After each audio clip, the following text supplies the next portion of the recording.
14편 우리 1절에서 7절 말씀을 같이 한 목소리로 합독하도록 합니다. 어리석은 자는 그의 마음에 이르기를 하나님이 없다 하는도다. 그들은 부패하고 그 행실이 가증하니 선을 행하는 자가 없도다.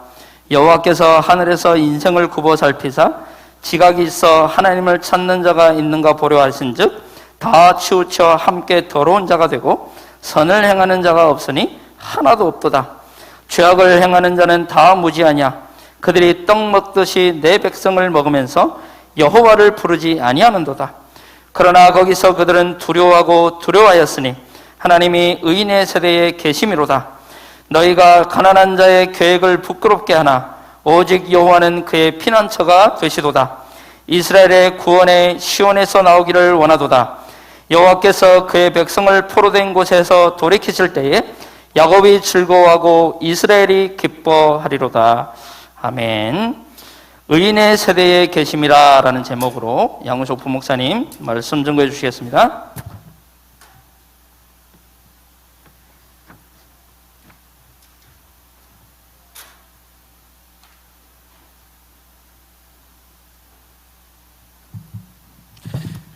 예, 우리 옆에 사람과 함께 인사 나누겠습니다. 1만 성효의 응답을 받읍시다. 이번 한 주간 어리석은 자는 하나님이 없다 하는도다 이런 말씀을 주셨는데요. 우리의 모든 삶에서 또 우리의 모든 현장에서 우리도 어리석은 자가 되면 안 되겠죠. 하나님을 인정하고 또 하나님 시인하는 또 이 시간 되어주시기 바랍니다. 오늘 저희가 함께 나누는 말씀은 본문 말씀 속에서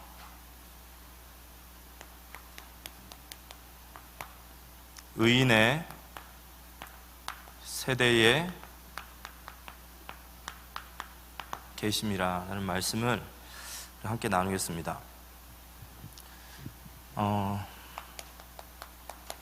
창세기 1장 27절과 28절에 보면 하나님이 자기 형상 곧 하나님의 형상대로 사람을 창조하시되 남자와 여자를 창조하시고 하나님이 그들에게 복을 주시며 하나님이 그들에게 이르시되 생육하고 번성하여 땅에 충만하라. 땅을 정복하라. 바다의 물고기와 하늘의 새와 땅에 움직이는 모든 생물을 다스리라 하시니라. 이런 말씀을 주셨는데요. 하나님이 우리 인간을 만드실 때 하나님의 형상으로 우리를 창조하셨습니다.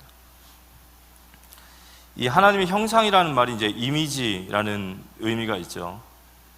그래서 저희들이 이걸 보통 이제 명사용으로 쓸 때는 영적 존재, 하나님과 교통할 수 있는 영적인 존재, 이렇게 저희들이 말합니다. 그렇지만 이 형상이라는 또 다른 표현 중에 하나가 뭐냐면 동사적 표현이 있어요. 이 동사적 표현이라는 말은 뭐냐면 하나님의 형상은 하나님을 반영하는 존재다라는 뜻이 있습니다. 그러니까 하나님은 원형이 되시고 우리는 그분의 반영이죠. 한마디로 말해서 거울과 같은 존재라는 거죠. 우리를 보면 하나님이 보이는, 이게 형상입니다. 이제 우리가 하나님의 형상으로서 우리의 인생을 통해서 하나님을 반영한다라는 것은 그분의 어떤 몸이나 신체를 말하는 것이 아니라 그분이 어떠하신지가 나와야 되는 거죠. 그러니까 저희들을 보면 하나님은 이런 분이시구나, 이제 이런 것들이 바로 형상의 바로 의미입니다. 이 세 가지 중요한 포인트가 있습니다. 우리가 하나님을 반영하는 데 있어서 세 가지. 첫 번째는 나 자신이 하나님의 형상이 돼야 돼요. 그 말은 하나님과의 인격적 교제예요. 우리 자신이 우리 자신을 보았을 때 이게 보여야 돼요. 우리 자신이 하나님과의 인격적 교제가 되는 형상이구나. 타인이 봤을 때도 마찬가지겠죠. 저희를 보면서 하나님이 보이는, 이게 나 자신과 하나님과의 인격적 교제 속에서 나옵니다. 예배를 통해서, 또 우리가 기도를 통해서, 또 우리의 삶의 모든 부분을 통해서 하나님과의 인격적 교제, 인격적 교제가 잘 반영되어지시기 바랍니다. 내가 내 모습을 볼 때 이 모습이 보여야 된다는 거예요. 내가 하나님의 형상인가? 내가 진짜 하나님을 반영하고 있는가? 두 번째는 타인과의 관계예요. 이 말은 무슨 말이냐면 나와 타인 사이에는 항상 하나님이 계셔야 돼요. 이게 반영이에요. 나와 하나님 사이, 나와 타인 사이에는 늘 하나님이 계심을 우리가 알고 있다면 우리가 이 모든 것들이 회복되어지게 되어 있습니다. 우리가 이제 자녀도 사실은 이 관계 속에서 봐야 돼요. 자녀가 나의 소유가 아니라 하나님이 계시고 내 자녀가 있는 거죠. 그래서 우리가 에베소서 6장에 보면은 에베소 6장 5절 한번 제가 보면요.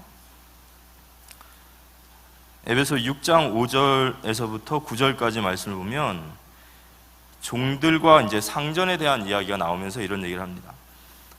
종들아 두려워하고 떨며 성실한 마음으로 육체의 상전에게 순종하기를 그리스도께 하듯 하라. 눈가림으로 하여 사람을 기쁘게 하는 자처럼 하지 말고 그리스도의 종들처럼 마음으로 하나님의 뜻을 행하고 기쁜 마음으로 섬기기를 주께 하듯 하고 사람들에게 하듯 하지 말라. 이는 각 사람이 무슨 선을 행하든지 종이나 자유인이나 주께로부터 그대로 받은 줄을 알미라. 상전들아 너희도 그들에게 이와 같이 하고 위협을 그치라. 이는 그들과 너희 상전이 하늘에 계시고 그에게는 사람을 외모로 취하는 일이 없는 줄 너희가 알미라. 그러니까 저희는 모든 관계 속에서 하나님이 가운데 계신다라는 것을, 내가 부인을 대할 때도 내가 남편을 대할 때도 내 소유, 내 것이 아니라 나와 부인 사이에, 나와 종 사이에 하나님이 계신다는, 이걸 항상 저희들이 가지고 있는 것이 바로 타인과의 반응입니다. 그리고 세 번째는 이제 피조 세계, 이제 하나님이 만드신 우주 만물, 이 피조 세계와 우리의 관계 속에서 하나님의 형상이 반영돼야 됩니다. 그 말은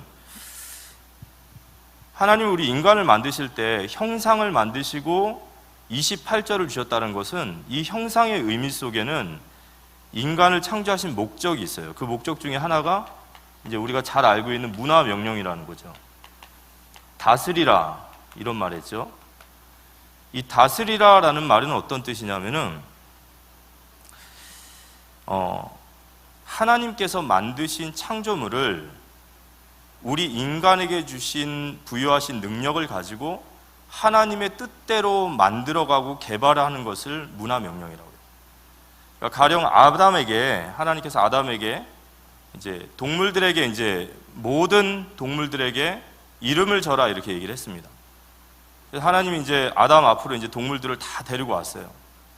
이제 아담이 거기에 이름을 짓는데 단순히 아담 멋대로 이름을 짓는 게 아니라 아담은 하나님이 아담에게 주신 그 능력으로 하나님이 이 각 피조물들을 지으신 의도와 그들의 특성을 잘 파악해가지고 하나님의 의도대로 이름을 적어가는 거예요.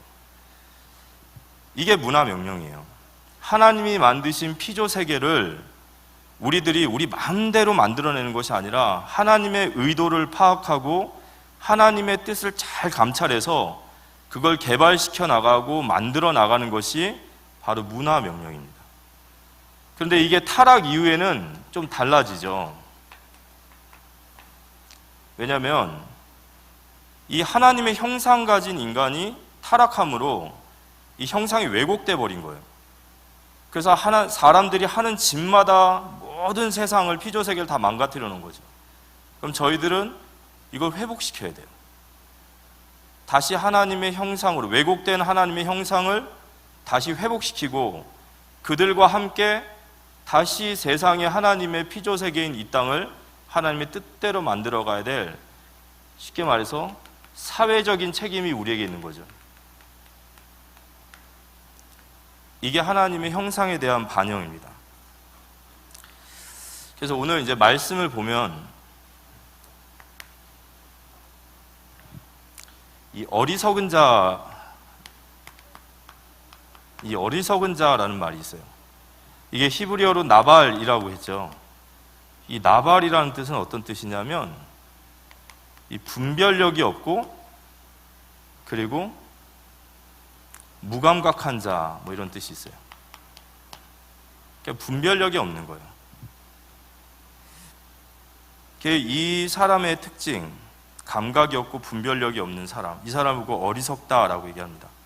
그러니까 단순히 성경에서 말하는 어리석은 자는 어떤 지적인 수준이나 지식의 수준이 낮은 사람을 얘기하는 게 아니라 아무리 지적 능력이 높고 지식 수준이 높아도 이 사람이 어리석은 자는 그 마음에 이르기를 하나님이 없다라고 말하면 그 사람은 나발이에요.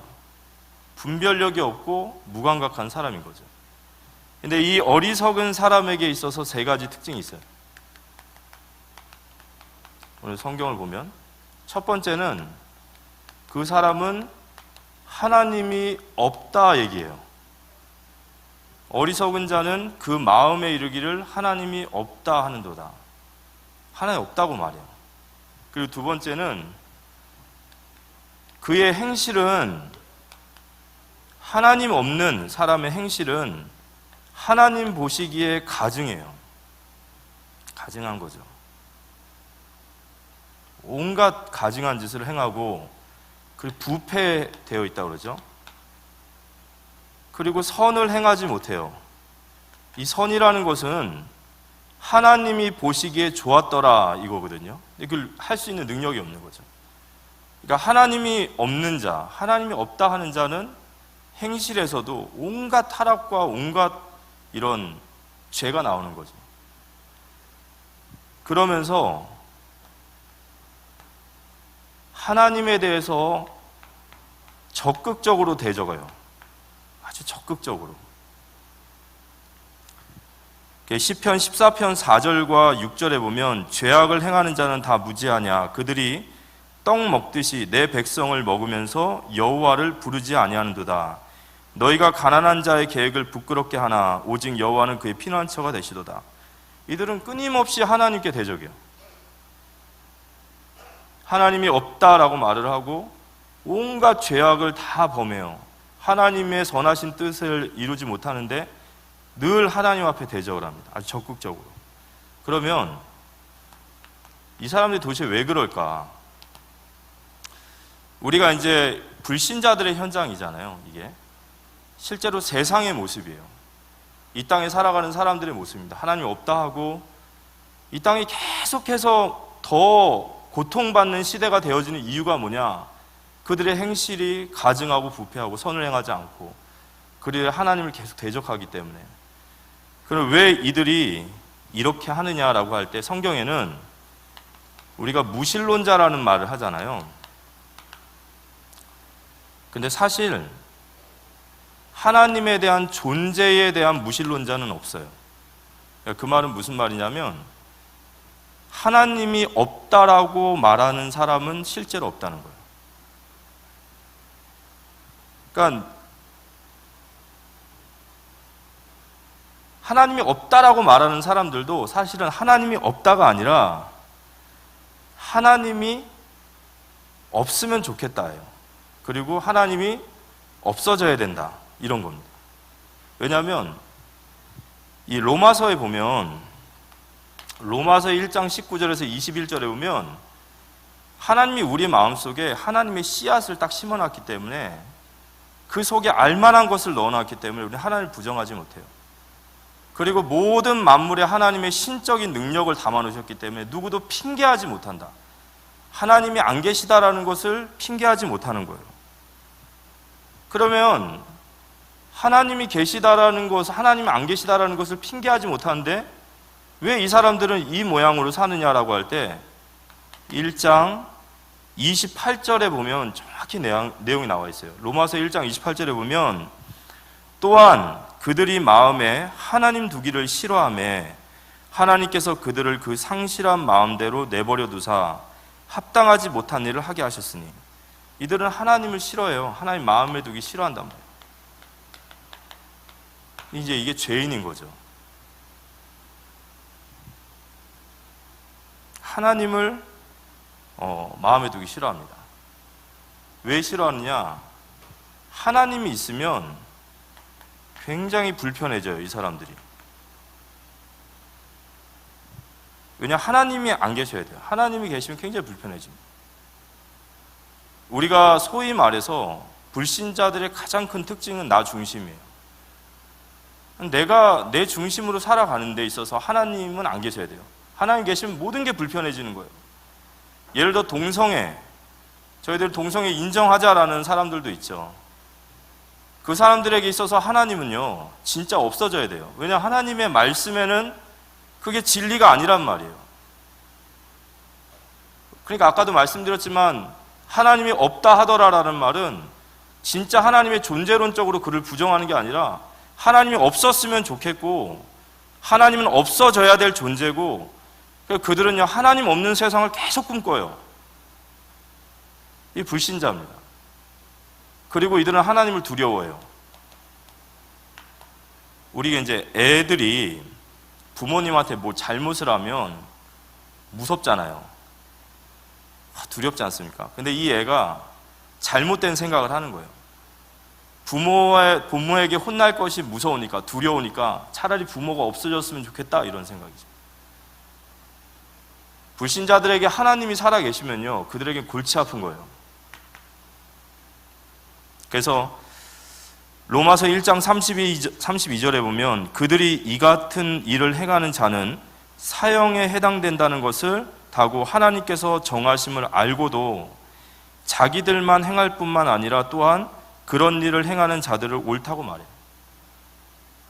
이를 내면 깊은 곳에서는 하나님에 대한 엄청난 두려움이 있어요.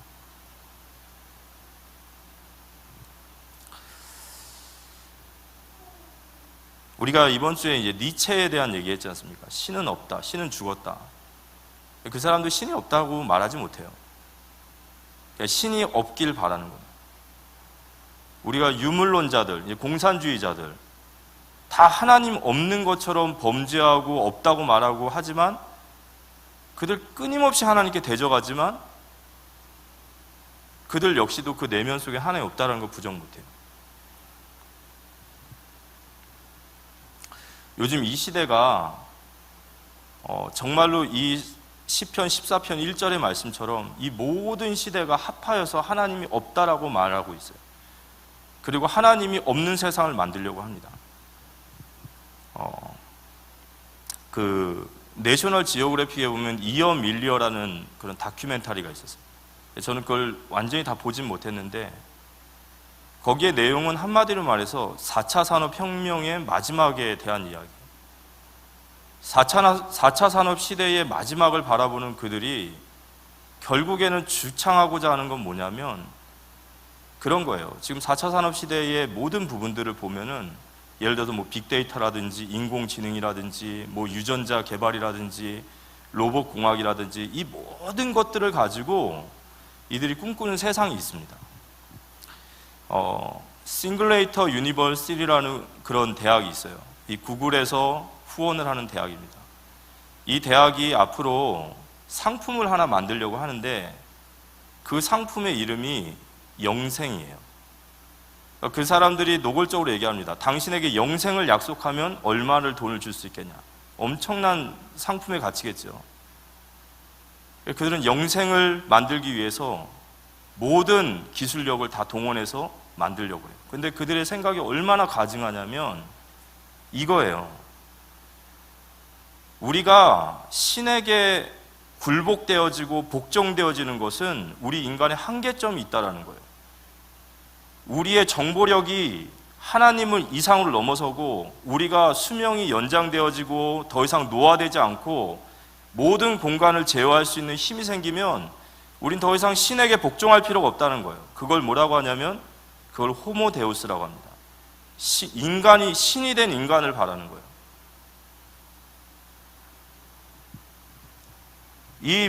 이 사람들이 정말로 하나님이 없는 세상을 꿈꾸고 있어요. 모든 것들을 동원해서. 이거 사형이에요, 사형감.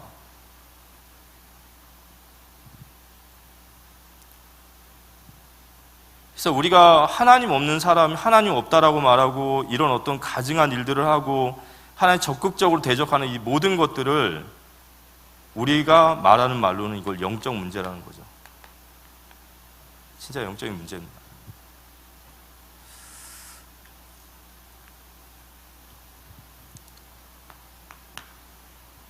이걸 우리가 말하는 죄라고 그래요. 죄는 내가 하나님 되는 겁니다. 한마디로 말해서 나 중심이에요. 아까도 말씀드렸지만 나 중심적으로 살기 위해서는 반드시 우리 안에 하나님은 안 계셔야 돼요. 그게 하나님 되리라입니다. 이들이 죄인이죠. 이 죄의 결과인데 이 죄를 보고 또 뭐라고 하냐면 오늘 성경에 보면은 죄를 짓는 자는 다 무지하냐 그러거든요. 이 무지함이 죄예요. 그럼 이 무지가 어떤 거냐면 무지의 다른 말은 무명, 빛이 없는 거예요. 그러니까 이들의 인생에는 빛이 없어요. 그래서 그냥 어두운 거예요. 그냥 어둠 속에 갇혀 있는 거예요.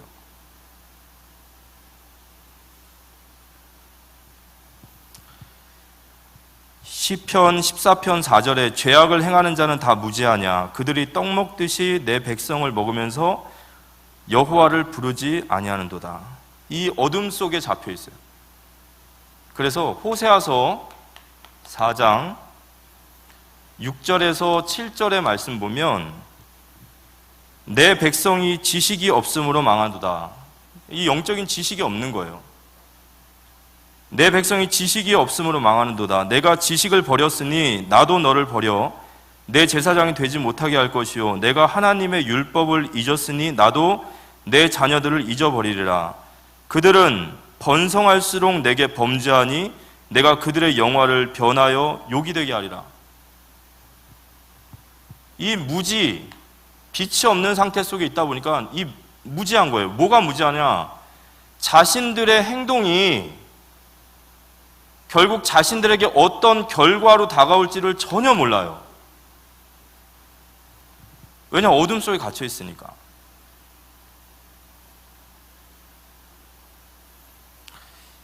잠언 16장 25절 어떤 길은 사람이 보기에 바르나 필경은 사망의 길이다. 우리는 이 땅에 선지자적 사명을 가지고 계시는 줄 믿으시기 바랍니다.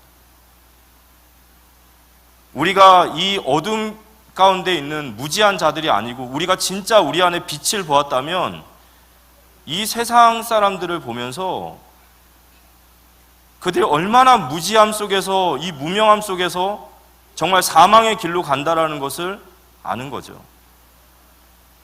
그래서 우린 말할 수밖에 없는 거예요. 그 길 가지 말라고 해야 되는 거예요. 그 길로 가면 죽습니다. 하나님은 없다라고 말하고 온갖 하나님이 가증하다 여기는 짓을 저지르고 하나님 사형이라 말하는데도 계속해서 하나님을 대적하는 일을 하면 어떻게 되겠습니까? 반드시 죽거든요. 그래서 우리는 얘기해야 되는 거예요.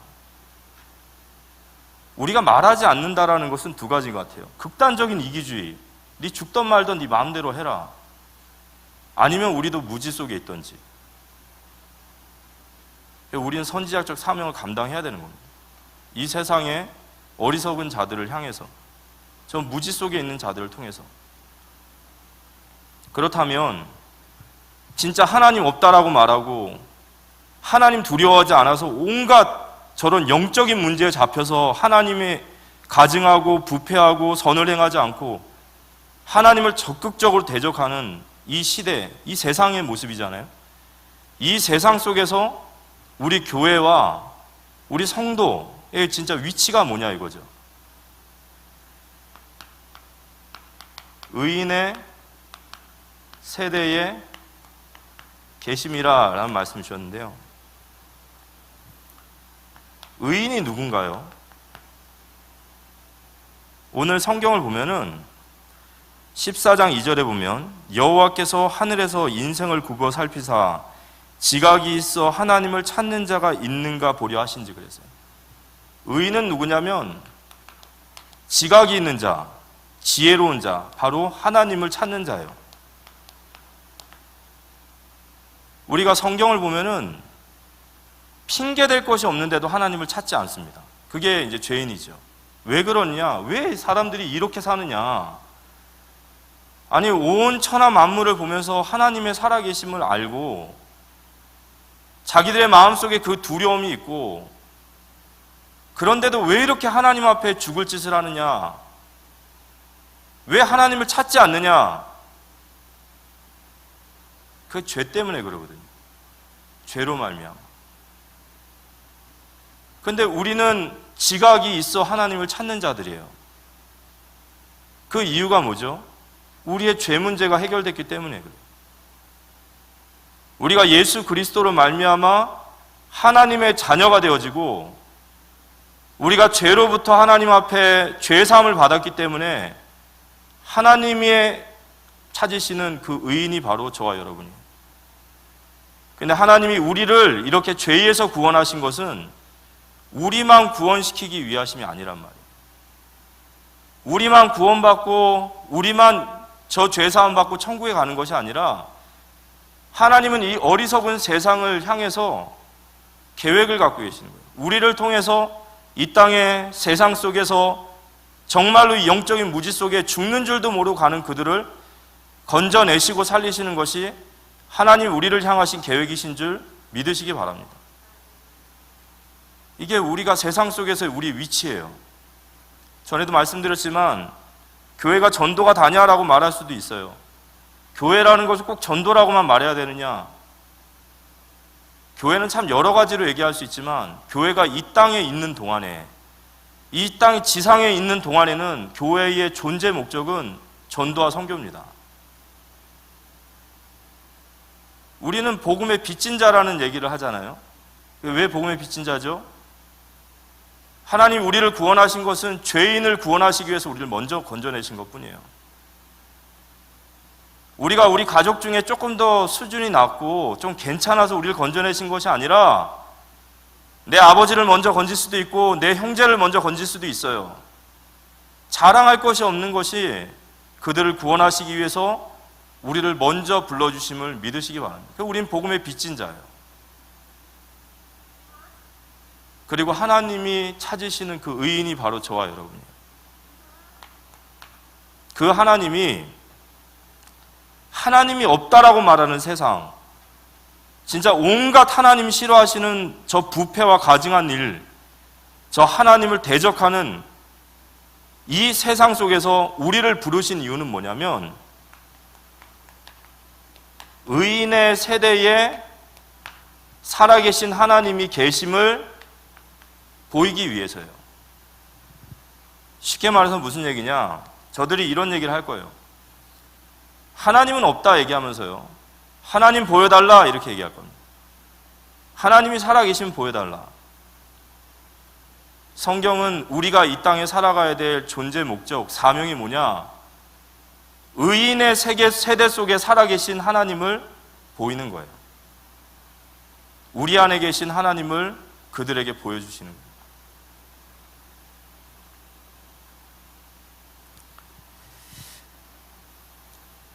시편 14편 4절, 죄악을 행하는 자는 다 무지하냐? 그들이 떡 먹듯이 내 백성을 먹으면서 여호와를 부르지 아니하는도다.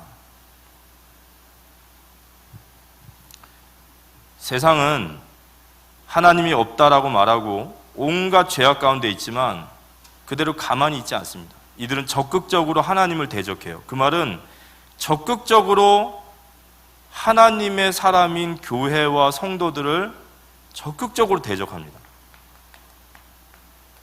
적극적으로.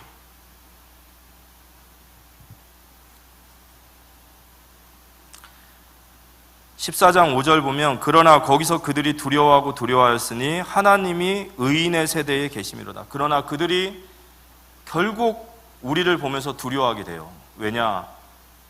그들은 하나님 없다라고 말했는데 그 의인의 세대 속에서 하나님의 살아계심을 그들이 보기 때문입니다.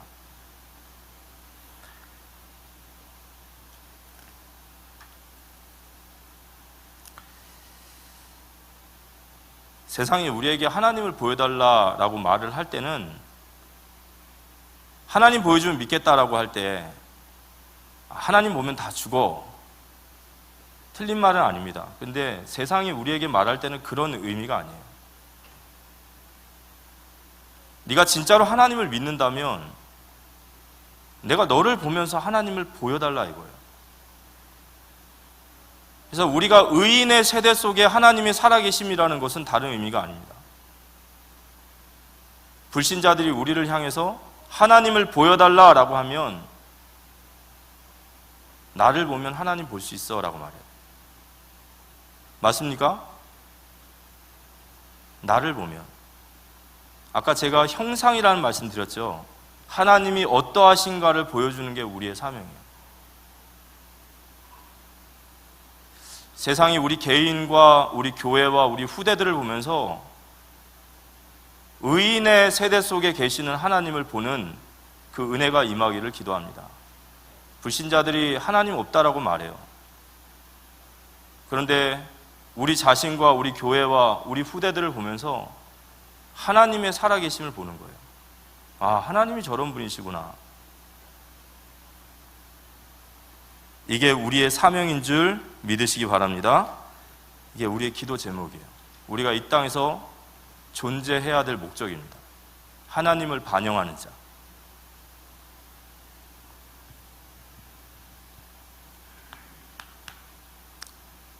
아까도 말씀드렸지만 세상은 우리를 계속 공격해요. 왜냐하면 하나님이 없어야 되거든요. 그래서 교회를 공격하고 성도를 무너뜨리려고 하고 끊임없이 하나님이 없다라고 합니다. 그렇지만 우리가 이러한 속에서도 우리가 하나님의 살아계심을 증명하고 우리가 하나님이 어떠하신 것을 우리의 삶을 통해서 자꾸 증거하려는 삶을 사는 자에게 하나님 주시는 약속이 있어요. 그 약속이 뭐냐? 바로 오늘 14장 바로 6절이에요. 너희가 가난한 자의 계획을 부끄럽게 하나 오직 여호와는 그의 피난처가 되시도다. 오직 여호와는 그의 피난처가 되시도다 그랬어요. 이 그가 바로 하나님을 증명하고자 사는 삶이에요. 하나님을 증명하고자 하는 삶은 오직이라는 말은 어떤 뜻이냐면요, 성경에 999명이 아니요 하는데 한 명이 맞습니다 라는 게 오직이에요. 무슨 말이냐면 세상 사람들이 하나님 없다라고 말하고 하나님 어디 있냐라고 말하고 하나님 믿는 우리를 조롱하고 많은 핍박과 환난이 있어요. 많은 세상에 그런 일들이 있다. 다 없다라고 하지만 오직 하나님은 그 하나님의 살아계심을 증명하기 위하여 자신의 삶을 사는 자들을 그들의 피난처가 되실 줄 믿으시기 바랍니다. 그래서 우리는 이런 믿음이 있어야 돼요. 우리가 하나님의 살아계심을 증명하는 삶을 살고자 할 때 많은 위협이 있고 많은 어려움이 오죠. 왜냐하면 세상이 다 하나님을 미워하니까. 그렇지만 우리가 거기서 두려워하지 말아도 될 것은 오직 하나님이 우리의 피난처가 되실 줄 믿으시기 바랍니다. 그래서 우리가 이런 인생을 살기 원하시고 우리의 삶이 이렇게 하나님을 반영하기 원하십니다. 그 영국의 17세기에 그 행동하는 신앙인이라는 이름을 가진 윌리엄 윌버포스라고 하는 정치인이 있습니다. 이 윌리엄 윌버포스 책은 좀 읽어보시면 참 좋아요. 이 사람 굉장히 부유한 가문에 태어났고 굉장히 재력도 아주 엄청난 사람이에요. 근데 이 사람이 24살에 그 존 뉴튼이라는 305장 나 같은 죄인 살리신 그 찬양을 지으신, 그러니까 한때는 노예 상선의 그런 선장이었던, 그러다 회심했던 그분을 만나게 되고 이분이 회심을 하게 돼요. 이분이 회심을 하고 나서 내가 하나님의 영광을 위하여 살아야겠다라는 결단을 합니다. 영국의 정치의원 하원이 돼 있었어요. 근데 그 당시에 그 윌리엄 윌버포스가 이 부분이 정말로 이 사회, 이 우리 영국 사회에서 반드시 바뀌어야 될, 정말로 하나님이 기뻐하지 않는구나라는 생각했던 게 뭐냐면 그게 노예제도였어요. 그 당시에 영국은 그 노예제도로 영국 전체 경제의 3분의 1 이상이 좌우지됐대요. 엄청난 영국의 그런 경제적인 그런 많은 수익을 주는 게 노예 산업이었어요. 근데 이 윌버포스라고 하는 이 정치인이 하나님께서 노예를 팔아서 돈을 버는 것이 기뻐하지 않는다라는 것은 당연한 거였기 때문에 거기에 하나님의 정말 뜻을 위해서 거기에 생을 겁니다. 20년이라는 시간을 이 윌버포스가 자신의 삶을 다 드려요. 정말 죽음의 위협도 있고 많은 위협도 있어요. 막 매국놈이라는 소리도 듣고 그런 길을 살 필요도 없는 사람인데 20년이라는 싸움이 끝나고 나서 그가 죽기 직전에 영국은 노예제도가 폐지됩니다. 아브라함 링컨이 미국에서 노예제도를 폐지할 때 그가 붙잡았던 말씀이 있었어요. 갈라디아서 3장 28절에 그리스도 안에는 헬라인이나 자유자나 종이나 여자나 남자나 모두 다 그리스도 예수 안에 하나니라. 거기에 생을 거는 거예요. 그들의 인생이 다른 것을 위해서가 아니라 정말로 하나님의 살아계심을 나타내고 정말 하나님의 살아계심을 자기의 삶으로 나타내기 위해서 그들은 최선을 다해서 사명을 감당했습니다. 그리고 하나님은 그들의 피난처가 되셨고 그리고 오늘 마지막 말씀처럼 그 시온과 야곱에게 하나님 기쁨을 주셨습니다. 우리가 우리의 삶의 현장에서 하나님의 살아계심을 증명하기 위해서 내가 그 일을 위하여 싸우고 나갈 때 하나님 우리의 피난처가 되시고 반드시 그 일을 통해서 열매 맺게 하실 줄 믿으시기 바랍니다. 그래서 우리는 이 사명을 감당해야 됩니다. 정말 불신자들이 하나님 살아계심을 보게 하고 그리고 그들이 진정으로 그 일을 통해서 복음을 받고 왜곡된 하나님의 형상이 변화되어져서 그들 역시도 의인의 세대 속에 역사하시는 살아계신 하나님을 증거할 수 있는 그런 삶과 사명이 바로 저와 우리 교회에 있는 줄 믿습니다. 오늘 결론적으로 말씀드리면요, 우리는 우리 자신을 위해 사는 사람이 아니죠. 우리는 우리 자신을 위해서 지음받은 자들이 아니라 오직 하나님의 영광을 위하여 지음받은 사람들입니다. 오늘 의인의 세대 속에 살아계신 그 하나님께서 결론의 말씀에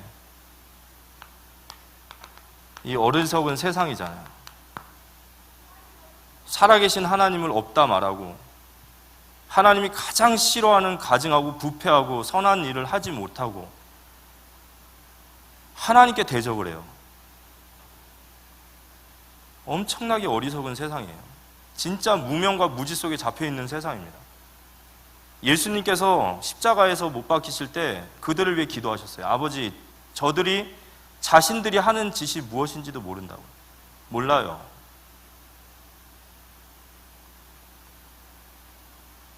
로마서 1장 32절에 그들이 사형에 해당된다라는 것을 알면서도 그 일을 멈추지 못합니다. 왜냐? 마귀에게 속해 있고 죄의 종로를 타고 있기 때문에. 그런데 하나님께서 이 어리석은 세상 속에 하나님의 마음은 에스겔서 18장 23절이에요. 에스겔서 18장 23절에 보면 주 여호와의 말씀이니라 내가 어찌 악인이 죽는 것을 조금인들 기뻐하랴 그가 돌이켜 그 길에서 떠나 사는 것을 어찌 기뻐하지 아니하겠느냐. 하나님의 마음은 이렇게 하나님을 대적하는 세상, 정말로 영적으로 어리석어서 죽어가는 세상을 보면서 여기에 진노하시고 여기에 심판하시기를 원하시는 것이 아니라 그들이 어찌 악인 가운데 죽는 것을 내가 원하겠느냐. 그들이 회개하고 하나님께 돌아오는 것이 하나님의 기쁨이신 줄 믿으시기 바랍니다. 그래서 우리가 이 땅에 살아가는 이유는 그 하나님의 뜻이 있어서 그래요. 우리 교회와 우리 모든 성도님들께서.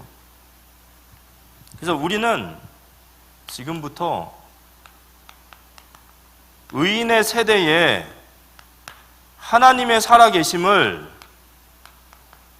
증거하는 사명을 우린 감당해야 돼요. 우리가 진정으로 하나님의 형상이 회복되어지기를 기도합니다.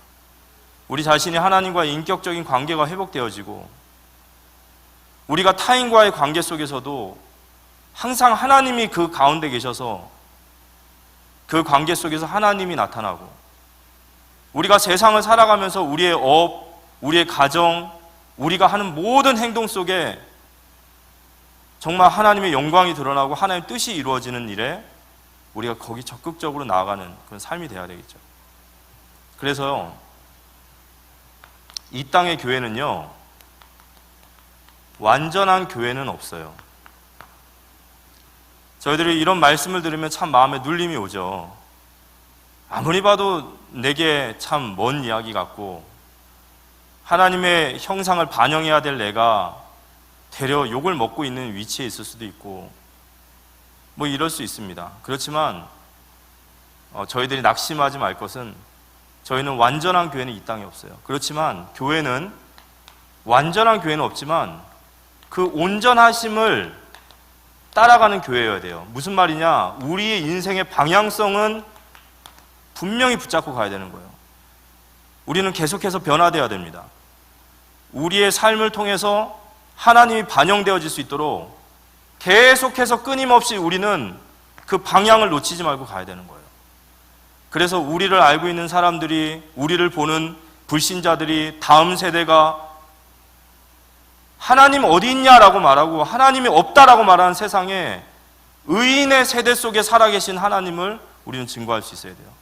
우리 교회를 보면서 불신자들이 하나님의 살아계심을 보고, 우리의 삶을 통해서 불신자들이 하나님 살아계심을 보고, 우리 후대들의 현장에서 하나님 살아계심을 그들의 삶과 그들의 전 인생을 통해 보여줄 수 있는 그런 우리의 사명 감당하는 우리 모두가 되어지시기를 기도합니다.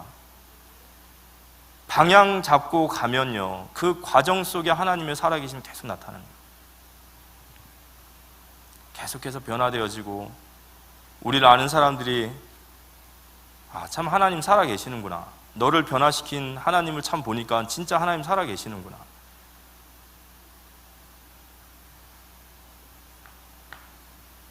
우리가 이 일을 위해서 나아갈 때 하나님은 우리에게 오직 세상이 별소리를 다 하고 하나님 없다라고 말해도 오직 하나님은 그의 피난처가 되실 거예요.